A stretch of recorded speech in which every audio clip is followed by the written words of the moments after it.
My son called me on a Tuesday afternoon while I was recovering from a minor cardiac procedure and said, "Dad, I sold your company while you were resting. The market moved fast. I had to make the decision for you."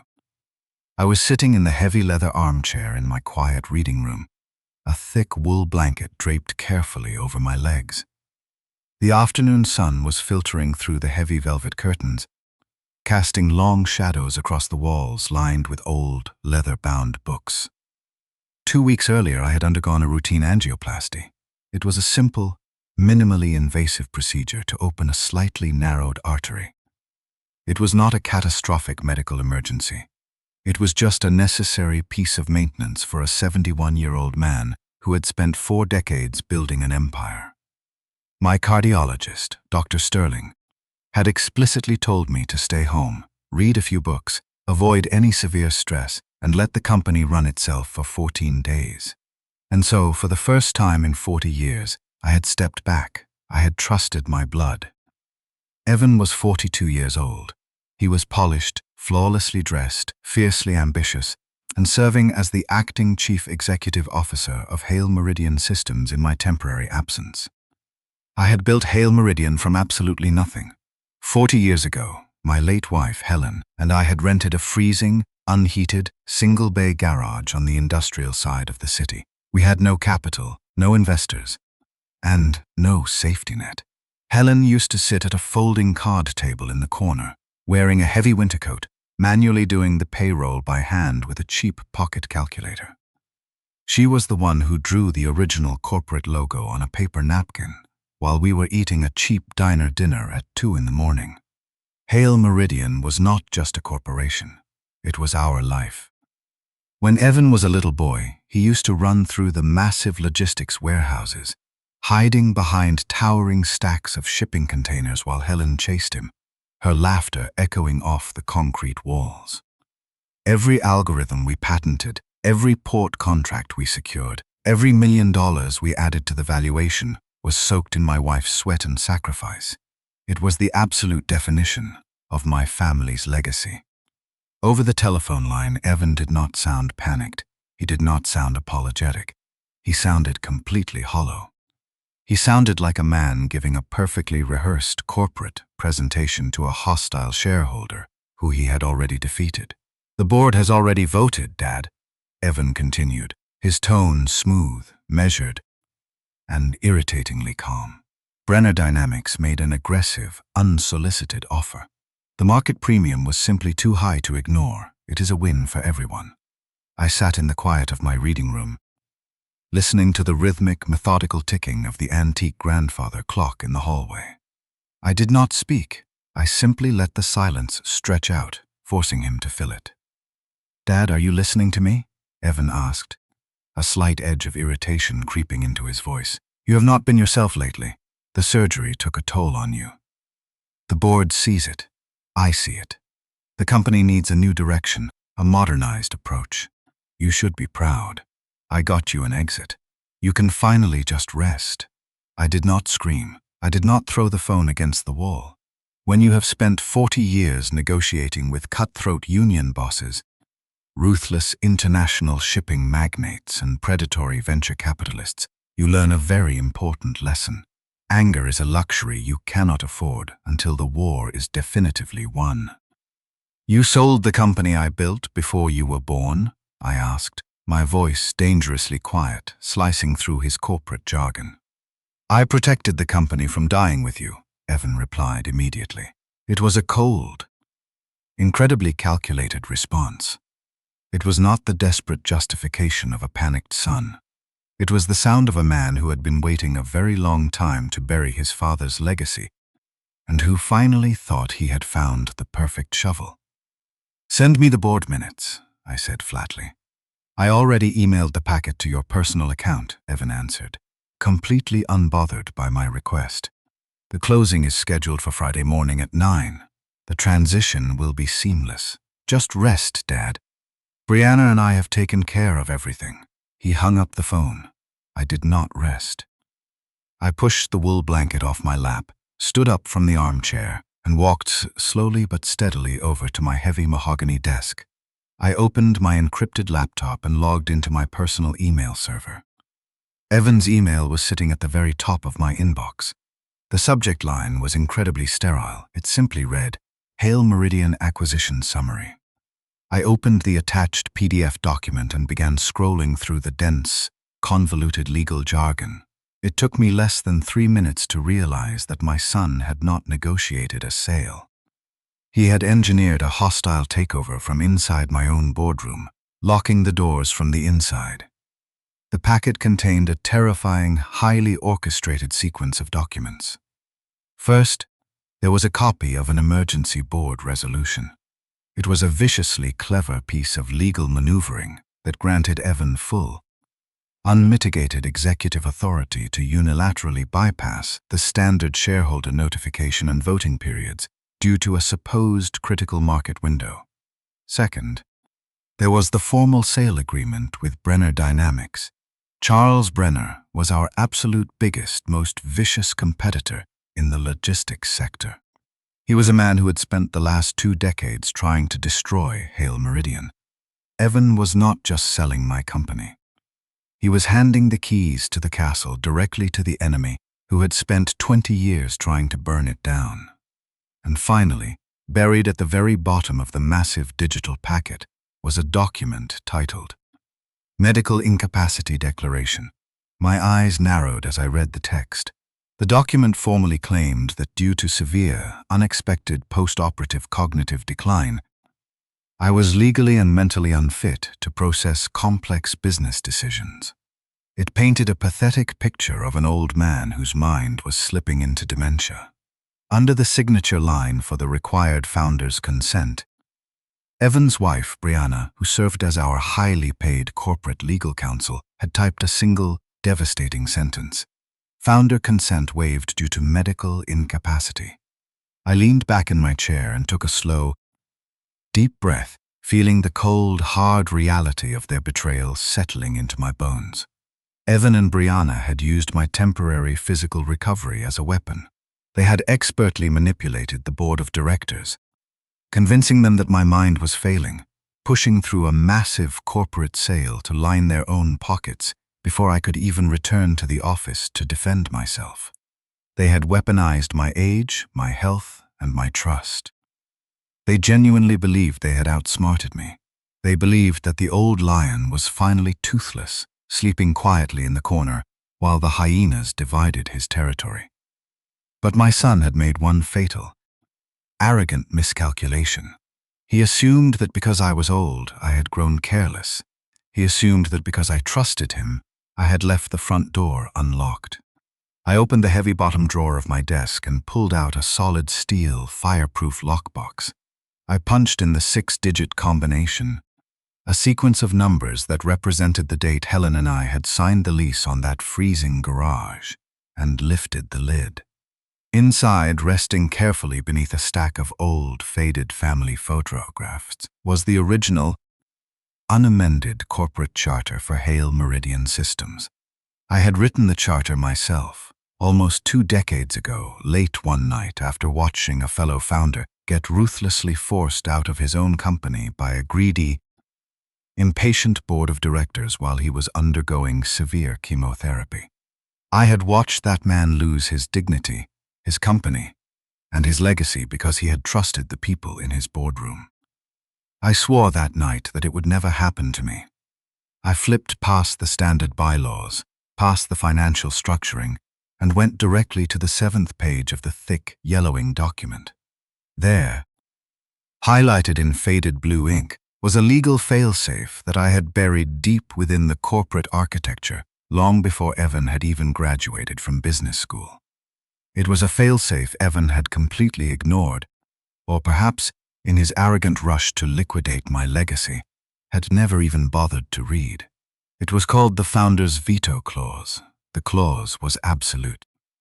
It explicitly stated that as long as the founder was alive and mentally competent, his live, verified consent could never be waived, bypassed, or overwritten by any emergency board resolution. Furthermore, if the founder suspected that an incapacity fraud was being committed against him by any member of the executive team, He retained the unilateral, unchallengeable power to instantly freeze any pending transaction, lock the corporate data room, and trigger an immediate, exhaustive financial audit. All he had to do was send a single verified email. I placed the original charter on my desk. I looked at a framed photograph of Helen sitting next to my computer. She was smiling, standing in front of our very first shipping container. "I am not letting them take it, Helen," I whispered to the empty room. I opened a new, highly encrypted email draft on my laptop. I added the email addresses of the entire board of directors. Then I added the company's general counsel, the primary escrow bank handling the transaction, and our external regulatory attorneys. In the subject line, I typed 3 words in bold, capital letters: "Activate founder lock." In the body of the email, I did not waste time with emotional appeals.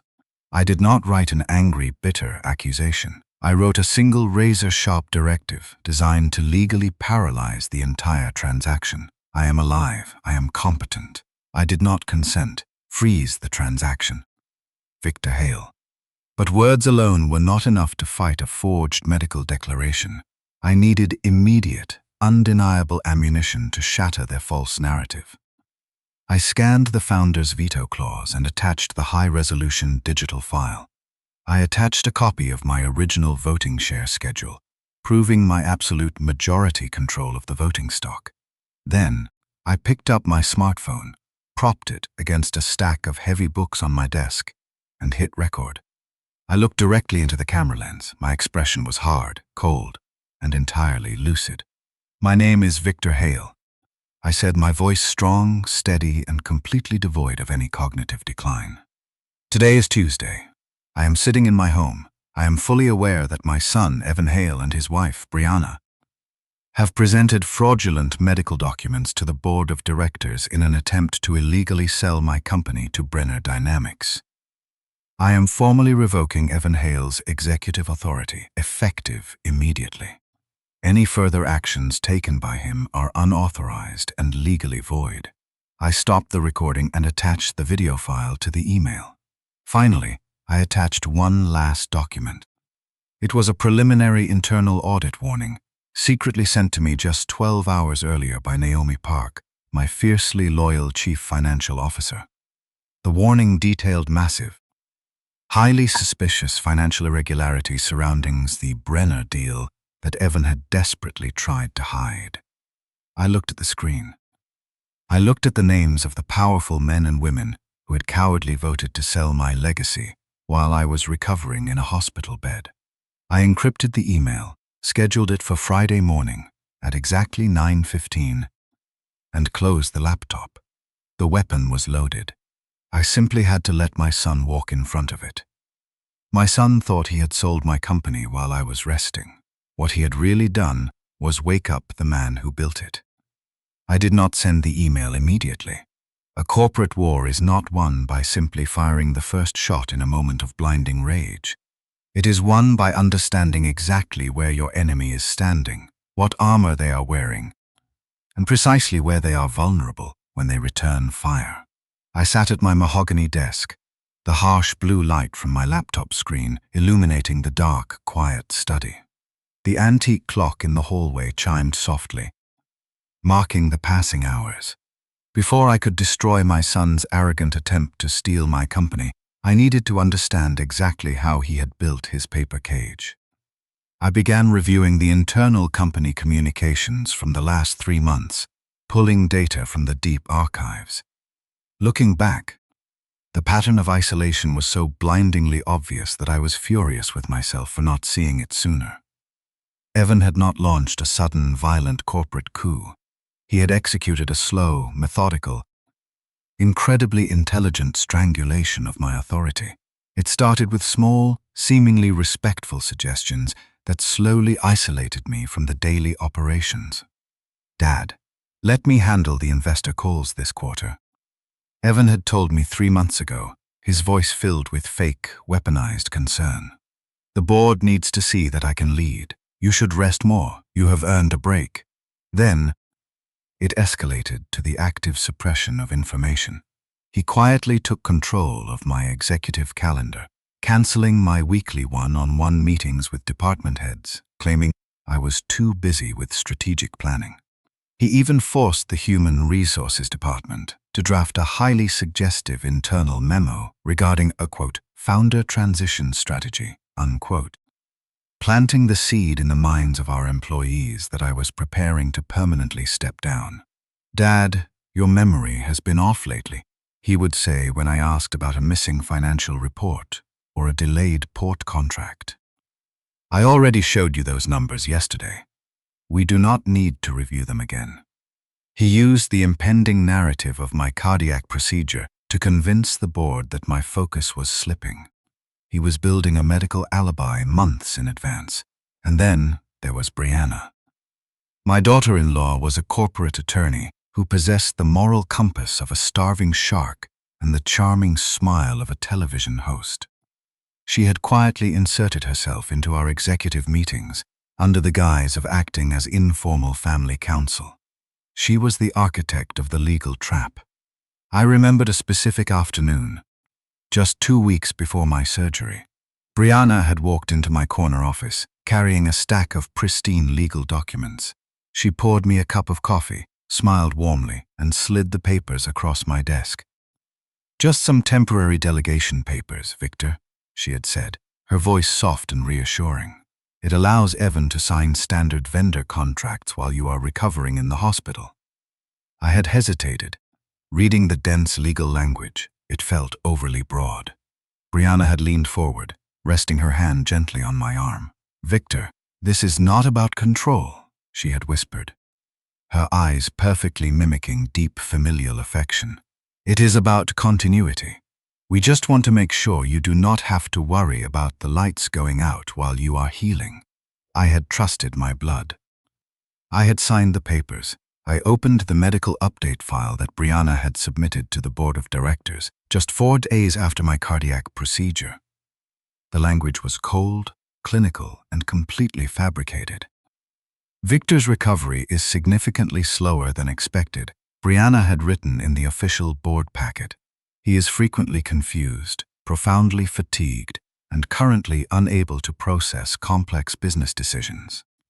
For the preservation of the company, executive continuity must be maintained without his interference." I was not confused. I was not fatigued. I was simply being systematically starved of information by the 2 people I had trusted to protect my legacy. But Evan and Brianna had made a critical mistake. They assumed that because they had locked my primary executive email account and revoked my standard administrative access, they had blinded me. They did not know that Hale Meridian Systems ran on a hidden internal audit architecture that I had personally designed from the ground up. A ghost network that even the IT department did not fully understand. My personal cell phone vibrated on the desk. It was not my new corporate smartphone. It was an old prepaid burner phone that only 3 people in the entire world had the number for. I picked it up. There was a single, highly encrypted text message waiting for me. "They are moving the intellectual property. Before the sale," the message read. "Check the shadow data room. Evan locked me out of the financial servers yesterday. I am flying blind." The message was from Naomi Park. Naomi was my chief financial officer. 12 years ago, she had been a brilliant, overworked junior analyst drowning in student debt, working out of a cubicle in the accounting department. I had recognized her relentless competence, personally mentored her, and promoted her over the heads of a dozen older, more connected, and vastly more arrogant executives. Evan hated her. He hated her because she did not care about his last name. She only cared about the numbers, and the numbers never lied. Naomi had tried to warn me about the Brenner Dynamics deal for weeks, but Evan had used his acting executive authority to completely isolate her. He had blocked her emails, restricted her access to my office, and finally, recognizing her as a threat, had actively disabled her administrative access to the company's core financial systems, leaving her entirely in the dark. I turned back to my laptop. I bypassed the standard corporate login portal, routed my connection through a secure proxy, and accessed the hidden, root-level administrative backdoor of the Hale Meridian server. What I found in the internal audit logs was not just corporate betrayal. It was an absolute, breathtaking level of financial treason. Evan had created a hidden, heavily encrypted shadow data room specifically for Charles Brenner and his acquisition team. I watched in silent, cold fury as the digital audit logs revealed the true architecture of my son's betrayal. Evan was not just selling my company. He was intentionally stripping it for parts before he handed over the keys. Our most valuable assets, the proprietary routing algorithms that had taken a decade to perfect, and the highly sensitive military-adjacent shipping software patents, had already been pre-assigned to a shell subsidiary. A subsidiary controlled entirely by Charles Brenner. Evan had presented the board of directors with a fabricated, artificially deflated valuation of the company. He had manipulated the revenue projections to make Hale Meridian look financially vulnerable, making Brenner's aggressively low offer look like a massive, unavoidable premium that the board had to accept to save the company. To ensure the board's compliance, Evan had secretly promised massive retention bonuses to key voting members, effectively bribing them to look the other way while he robbed the vault.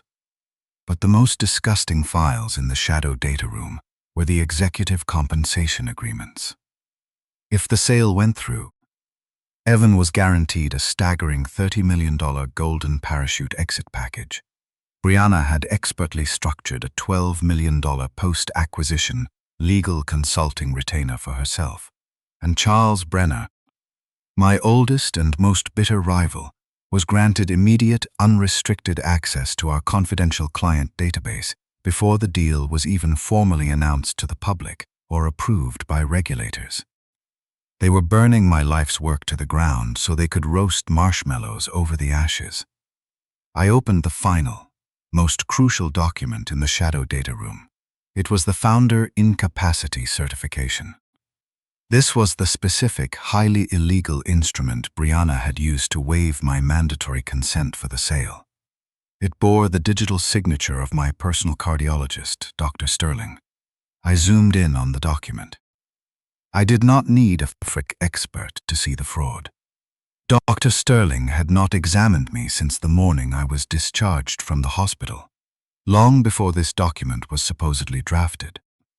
The letterhead was an outdated version of the hospital's stationery that had not been used in over 2 years. The digital signature was slightly pixelated around the edges, clearly copied and pasted from a previous, legitimate medical release form. And the digital timestamp on the file's creation matched the exact minute that Brianna's secure login credentials had accessed the scanner in my own downstairs home office. I picked up my desk phone and dialed Dr. Sterling's emergency after-hours number. He answered on the second ring, sounding exhausted. "Victor?" Dr. Sterling asked, sounding surprised. "It is late. Are you experiencing chest pains?" "No, Richard," I replied calmly. "I am experiencing a felony. Did you sign a medical incapacity declaration for me on Thursday afternoon?" There was a long, heavy silence on the other end of the line, the kind of silence that confirms a disaster. "I never signed anything like that, Victor," Dr. Sterling said, his voice dropping into a serious, highly concerned register. "Your daughter-in-law requested copies of your post-operative records on Wednesday. She said it was for your insurance provider, but I never certified you as incapacitated. You are recovering beautifully. Your mind is perfectly fine." "Thank you, Richard," I said. "I will handle it from here." I hung up the phone. The paper trail was complete. The trap they had built for me was now fully documented, recorded, and ready to be turned against them. At 11 o'clock that night, the motion sensor lights in my long, winding driveway clicked on. A sleek black sedan pulled up to the front gate, its headlights cutting through the darkness. I opened the front door before she could even ring the bell.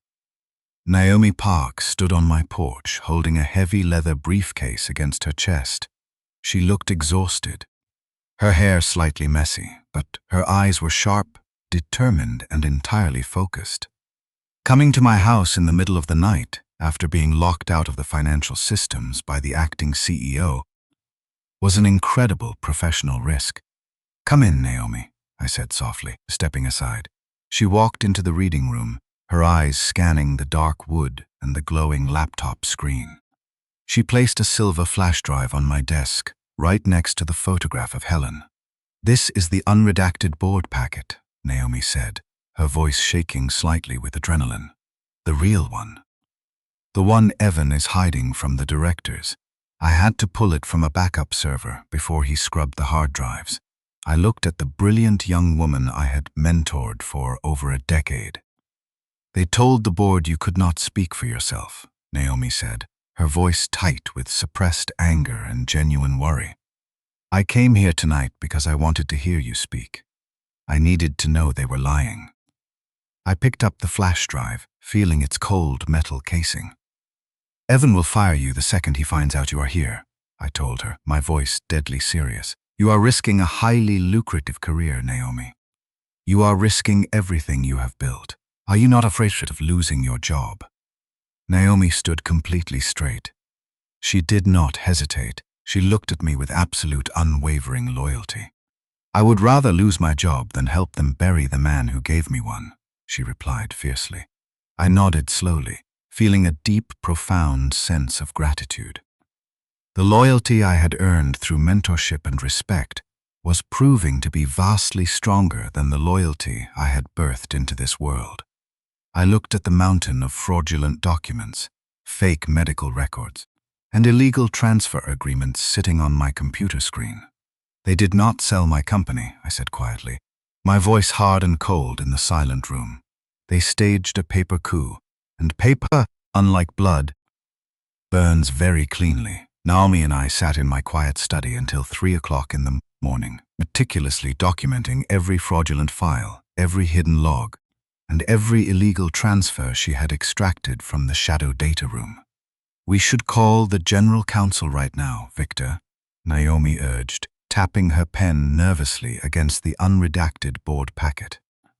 "We have the proof. We have the audit trail. We can stop the board meeting before it even begins. We can have Evan and Brianna removed from the building by security before sunrise." I shook my head slowly, staring at the fabricated medical incapacity declaration glowing on the laptop screen. "No," I replied softly, my voice perfectly calm. "A conspiracy denied is a misunderstanding. A conspiracy signed is evidence. If I stopped Evan now, before the board officially convened, he would simply claim it was a massive administrative error. He would hire expensive lawyers, say he had misunderstood the doctor's prognosis, apologize to the board, and retreat to fight another day. I did not want him to retreat. I wanted him to stand in the center of the corporate boardroom, in front of the entire executive committee, and formally commit an unforgivable act of treason. I wanted him to finish building his own gallows. The next morning, less than 24 hours before the scheduled board meeting, Evan called me again. "Dad, I know this feels emotional," Evan said, adopting a fake, highly rehearsed, soothing tone. It sounded like a grief counselor talking to a child. "But you will thank me when the wire clears. The company is in good hands with Brenner Dynamics. Just relax. Take your medication.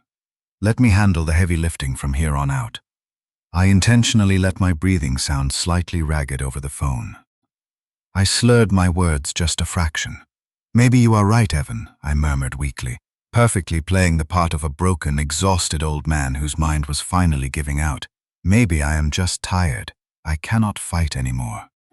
I could practically hear the arrogant, triumphant smirk spreading across his face. "Okay, Dad," Evan said, his voice dripping with condescension.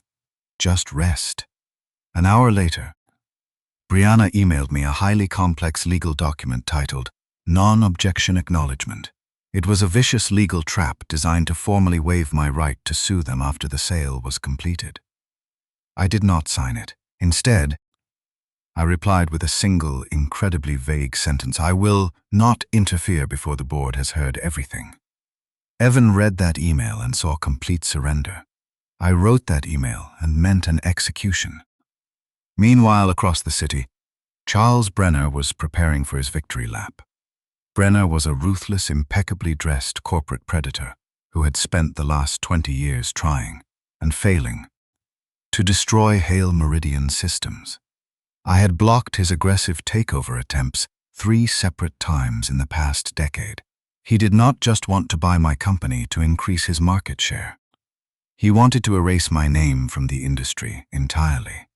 Brenner met with Evan in a private, ultra-luxury suite at a downtown hotel to finalize their illegal strategy. "Your father built an absolute fortress, Evan," Charles told my son, pouring them both a glass of incredibly expensive scotch. "For 20 years, I could not find a single crack in the walls, and now you are finally opening the front gate for me. Do not lose your nerve now. We are inches away from the finish line." Charles Brenner was not a stupid man. He had undoubtedly seen the massive, glaring irregularities in the shadow data room. He knew the valuation Evan had presented was artificially, criminally low. He knew Evan's $30 million golden parachute was essentially a highly illegal bribe. But Charles's greed heavily outweighed his caution. He was perfectly willing to ignore the overpowering smell of fraud as long as he got to walk away with my proprietary routing algorithm and my military contracts. At 9 o'clock on Friday morning, the board of directors convened on the 42nd floor of the Hale Meridian headquarters. The boardroom was a massive, glass-walled cathedral of corporate power, offering a sweeping, unobstructed view of the downtown skyline. Evan stood at the head of the long mahogany table, looking sharp, powerful, and supremely confident in a tailored navy suit. Brianna sat immediately to his right, her laptop open, ready to provide the legal architecture for the theft. Charles Brenner and his elite legal team sat on the opposite side of the room, looking like a pack of starving wolves waiting for the cage to finally open. The rest of the table was filled with the board members. I knew these people. I had trusted them. Margaret Sloan sat near the center. Margaret was an old friend of Helen's. She used to come to our house for Sunday dinners. Daniel Price sat next to her. Daniel was an independent director whose entire career I had personally saved during a brutal SEC investigation 5 years ago. They were supposed to be the guardians of the company. Naomi Park sat quietly near the back of the room, her hands folded neatly in her lap. She was the only person in the room who knew that a massive legal bomb was ticking under the table. Evan tapped his silver pen against a glass of water, calling the powerful room to order. "Thank you all for being here on such short notice," Evan began, his voice projecting confident, untested authority. "As you know, the founder is currently recovering from a difficult surgery. Unfortunately, the market window is rapidly closing. The offer from Brenner Dynamics represents the absolute best path forward for this company, our employees, and our shareholders." He paused, looking around the room, making sure every board member was meeting his eye. "We all have a fiduciary duty to maximize shareholder value," Evan continued smoothly, weaponizing the corporate jargon. "Because my father's medical condition currently prevents him from participating in complex executive decisions, his consent has been formally waived under the emergency incapacity protocol. It is tragic, but we must protect the company." Brianna pressed a button on her laptop. The massive digital presentation screen at the end of the boardroom illuminated, displaying the fraudulent incapacity packet bearing Dr. Sterling's forged signature. Naomi did not speak. She simply watched Margaret Sloan, Helen's old friend, nod in quiet, ignorant agreement. She watched Daniel Price look away, choosing cowardice over loyalty. They had absolutely no idea what was about to happen. Exactly 10 minutes before the meeting began, while sitting in my reading room, I had composed a highly encrypted email. I addressed it directly to the General Counsel, with Naomi copied on the chain. But I did not click send. Instead, I configured the server's delayed delivery system, timing the email to launch precisely at 9:15, the exact moment I knew Evan would push for the final binding vote. The subject line read, "Hold until they vote." The body of the email contained a single, chilling instruction: let the record show every hand. Then open the attachment. Back in the boardroom, Evan concluded his presentation. He looked incredibly proud of himself. He had successfully manipulated a room full of highly educated, powerful executives into handing him the keys to a $500 million empire.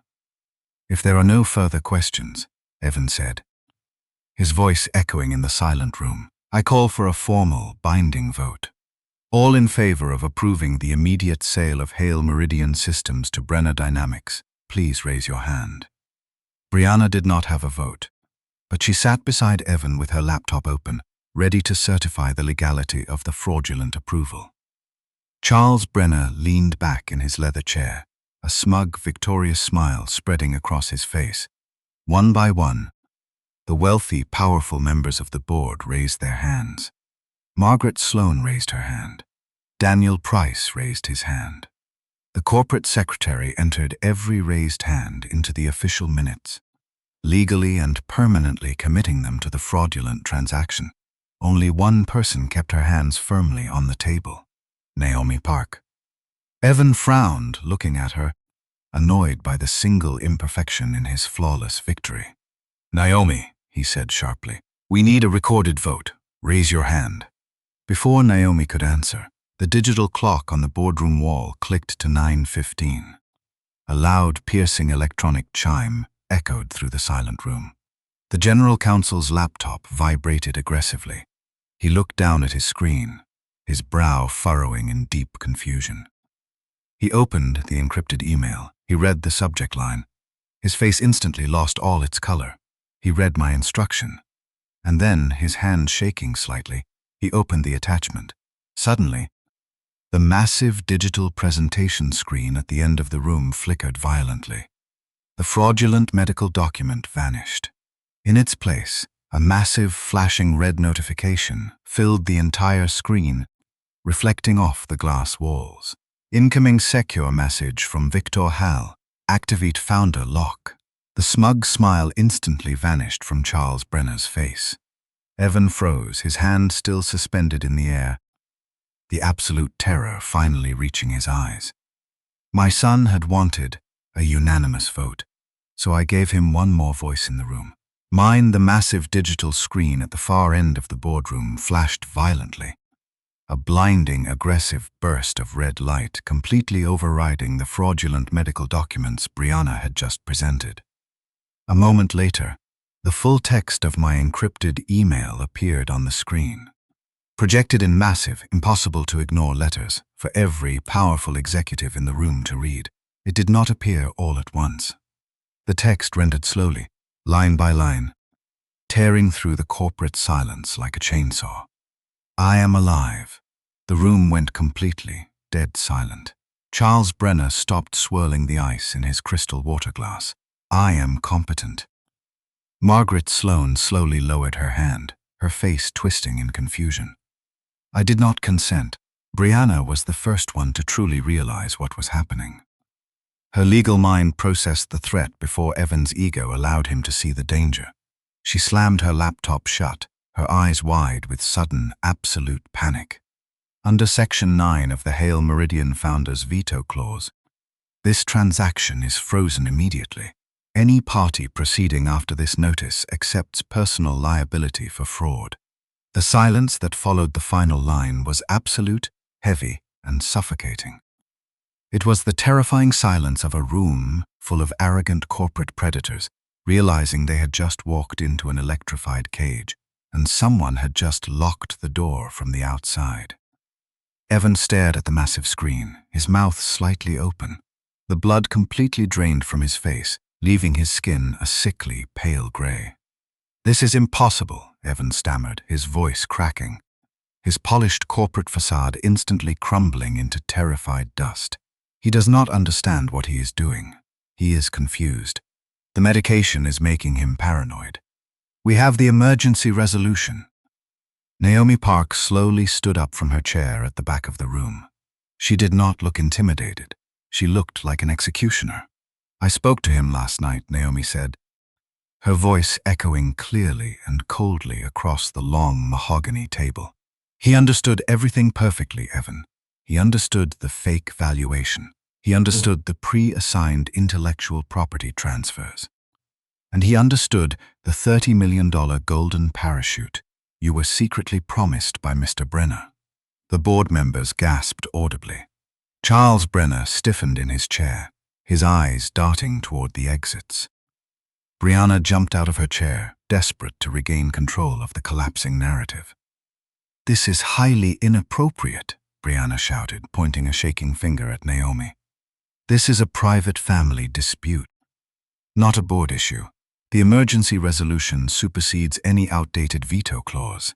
That video could have been coerced, and Victor is clearly suffering from post-operative delusion. You are a disgruntled employee spreading malicious lies." The general counsel, a fiercely loyal, brilliant corporate attorney who had worked closely with me for over 20 years, slowly stood up. He adjusted his glasses, looked at the flashing red screen, and then looked directly at Brianna. "No, Brianna," the general counsel said, his voice dropping into a freezing, authoritative register that completely silenced her. "The founder's veto clause is absolute. It supersedes every resolution passed in this room. This is no longer a family dispute.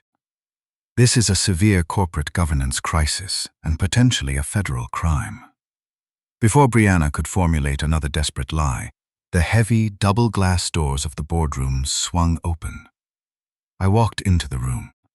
I was not wearing the thin, degrading hospital pajamas Evan wanted the board to imagine me in. I was not shuffling like a broken, exhausted patient who had surrendered his legacy. I was wearing a sharply tailored, dark charcoal suit. I leaned lightly on a silver-handled cane, but my back was completely straight. My chin was high, and my eyes were locked directly on my son. "You sold my company while I was resting, Evan," I said, my voice cutting through the thick silence like a scalpel. "Unfortunately for you, I was not dead." I did not wait for his pathetic, stammering response. I walked slowly to the head of the table. The board members, the people who had just voted to sell me out, shrank back in their chairs as I passed. I looked at Margaret Sloan. She could not meet my eye. I looked at Daniel Price. He stared firmly at his own shoes. I turned and gave Naomi a single, decisive nod. Naomi pressed a button on a small remote control. The massive digital screen behind Evan shifted again. The incontrovertible evidence I had gathered in the shadow data room began to play in a relentless, undeniable, absolutely devastating loop. First, the original text of the founder's veto clause appeared, clearly proving I retained absolute, unchallengeable veto authority over any sale. Next, the video I had recorded in my study played. My voice boomed through the high-fidelity boardroom speakers, clear, commanding, and undeniably competent, formally revoking Evan's executive power and exposing the fraudulent medical filings. Then came the financial audit trail. The screen displayed the highly illegal shadow data room logs, the secret pre-transfer of our intellectual property patents to Charles Brenner's Shell Corporation, and the heavily redacted, incredibly damning compensation agreements promising tens of millions of dollars to Evan and Brianna. Finally, a signed, notarized affidavit from Dr. Sterling appeared on the screen, explicitly and legally denying that he had ever certified my medical incapacity. The entire paper coup was laid bare for everyone in the room to see. Charles Brenner, realizing that his brilliant hostile takeover was rapidly imploding into a massive federal felony, immediately stood up. He quickly buttoned his expensive suit jacket, trying to salvage whatever corporate dignity he had left. Brenner Dynamics will not proceed with a transaction infected by this level of internal fraud, Charles announced loudly, trying to legally distance himself from the wreckage he had helped engineer. "We are officially withdrawing our offer. We were misled by the acting executive." I slowly turned my head and looked at him. My expression did not change. "Charles, You were perfectly willing to buy stolen property as long as the thief wore a suit, I said quietly, the menace in my voice unmistakable. Sit down. You are not clean yet. My lawyers will be reviewing every single communication between you and my son. Brenner froze, his face flushing violently red, but he slowly lowered himself back into his leather chair, trapped. Evan was hyperventilating. He looked around the massive room, realizing that the board members who had just voted for him, the people he thought he controlled, were now staring at him with absolute, terrified disgust. He was completely alone.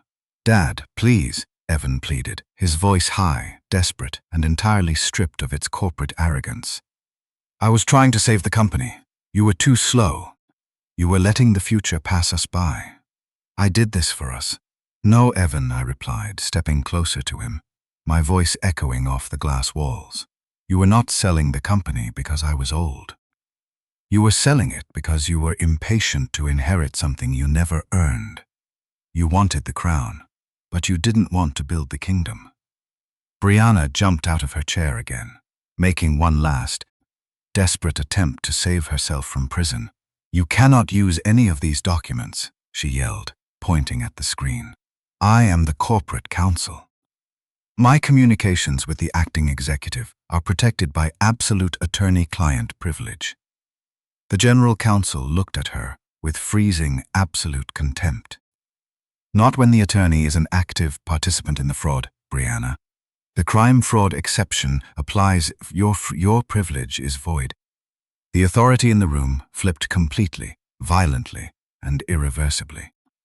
The representative from the escrow bank immediately opened his laptop, frantically typing to formally freeze the acquisition wire transfer. The corporate secretary aggressively struck the unanimous vote from the official record, marking it as legally invalid. The general counsel pulled out his cell phone and dialed the direct number for the State Financial Crimes Division. I looked at the terrified, silent board of directors. Then I looked at Naomi Park. "Naomi Park will assume immediate operational control as Emergency Chief Executive Officer," I announced, my voice leaving absolutely no room for debate or objection. "And she will remain in that position until this company remembers the difference between leadership and bloodline." 10 minutes later, the heavy glass doors opened for the final time. 4 massive corporate security officers walked in, followed closely by 2 grim-faced state financial investigators wearing dark windbreakers. They did not use handcuffs, but the humiliation was absolute. Evan and Brianna were escorted from the mahogany table, marched out of the room in front of the entire executive committee, their careers, their reputations, and their engineered realities utterly destroyed. As they reached the door, Evan stopped and turned around. Tears were streaming down his face, ruining his polished exterior. "Dad, please," Evan begged, his voice breaking into a pathetic sob. "This is my life." I looked at the son who had tried to erase my existence for a $30 million payout. "No, Evan," I said softly. "This was my life. You tried to sell it. I turned my back on him. He had called it a sale. The board minutes had called it an approval. My email called it what it was. Fraud. The legal and financial destruction that followed the aborted board meeting was absolute, swift, and entirely merciless. When you attempt to execute a fraudulent corporate takeover worth nearly $500 million, manipulating medical records and bypassing regulatory oversight, the justice system does not view it as a simple family disagreement. It views it as a massive, highly coordinated financial crime. Evan and Brianna were indicted on a staggering, career-ending list of state and federal charges. The prosecutors did not hold back. They faced multiple felony counts of securities fraud, corporate fraud, conspiracy to commit fraud, attempted theft of highly classified trade secrets, severe breach of fiduciary duty, forged medical filings, and, perhaps most humiliating of all, elder financial abuse. Charles Brenner did not escape the blast radius. While he managed to avoid immediate criminal arrest by hiding behind his aggressive, incredibly expensive legal team, claiming he was misled by Evan, Brenner Dynamics was subjected to a brutal public federal investigation. The news of the collapsed, fraud-infected acquisition leaked immediately to the financial press. Brenner's stock valuation plummeted overnight, investors fled, and his own board of directors began quietly discussing his forced immediate resignation. Inside Hale Meridian Systems, I executed a ruthless corporate purge. I did not care about past friendships. I only cared about loyalty. I called Margaret Sloan and Daniel Price into my office before they could even pack their desks. Margaret, Helen's old friend, the woman who had eaten at my dinner table, tried to apologize, claiming Evan had tricked her. "Helen would be deeply ashamed of you, Margaret," I told her coldly, watching her face crumble. "You traded 40 years of friendship for a retention bonus." Daniel Price, the man I had saved from a catastrophic SEC investigation 5 years earlier, didn't even try to speak. He simply handed over his corporate badge. Every single board member who had blindly raised their hand to approve the sale to Brenner was given a devastating ultimatum: resign immediately with a heavily restricted severance package and sign an ironclad non-disclosure agreement, or face public, humiliating termination for severe negligence of fiduciary duty. They all resigned. I did not sell the company, but I also knew with complete clarity that I could not return to the role of a full-time chief executive officer. I had to acknowledge my own failure. My failure was assuming that succession was an automatic right of blood, rather than a privilege that had to be earned through competence and unwavering loyalty. 2 days before Evan's formal arraignment, he requested a private meeting with me. We met in a small, sterile conference room at his high-priced defense attorney's office. Evan looked absolutely exhausted, his expensive, tailored suits replaced by the hollow, panicked posture of a man realizing his entire life, his entire carefully constructed reality, was over. "Dad," Evan began, his voice shaking. "Do you remember when I was a little boy? Do you remember when Mom used to chase me through the old warehouse?" I remembered. I remembered the freezing garage, the hand-cranked calculators, and the laughter echoing off the concrete. But I also remembered the forged medical document with his wife's signature on it. "I remember, Evan," I said flatly. "You built a company so big there was no room left for me," Evan said softly, staring down at the polished table, still desperately trying to shift the blame to my ambition. "You loved the company more than me. You always did." I looked at my son, feeling a profound, crushing disappointment that outweighed any anger. "No, Evan," I replied quietly, staring directly into his eyes.